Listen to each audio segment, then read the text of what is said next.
Lundi, Cathay Pacific promettait de licencier tout employé soutenant les anti-Pékin. C'est finalement le patron qui part. C'est sur Twitter que Rachida Tlaib, élue démocrate américaine d'origine palestinienne, l'a annoncé. Elle ne se rendra finalement pas en Cisjordanie occupée pour rendre visite à sa famille. J'ai décidé que rendre visite à ma grand-mère dans ces conditions oppressives va à l'encontre de tout ce en quoi je crois. La lutte contre le racisme, l'oppression et l'injustice. Le tintamarre des Acadiens, faire du bruit pour affirmer son identité culturelle et linguistique.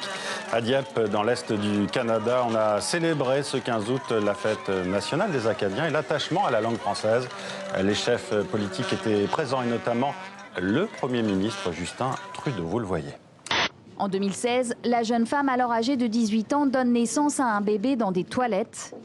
Transférée à l'hôpital, elle est arrêtée pour avortement. Elle était tombée enceinte après avoir été violée par les membres d'un gang.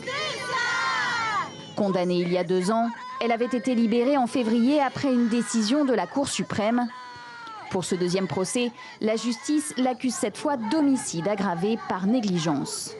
Avec plus de 125 000 consultations par an, l'hôpital Gabriel Touré est la vitrine de la santé au Mali. Cela n'empêche pas le bureau du vérificateur général de publier des chiffres alarmants. C'est un enfant sur 4 qui meurt à la suite de son hospitalisation dans cet établissement. Mais il y a une réalité d'enfermement, je trouve, surtout dans la région parisienne.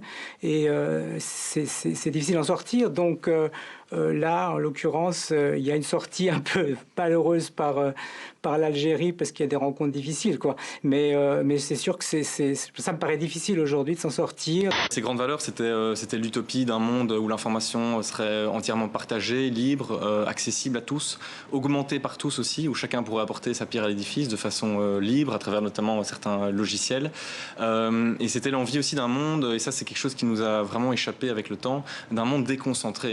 Je crois qu'il y a beaucoup de choses absurdes et que plus on regarde l'actualité et plus ça confirme que la légèreté est un combat.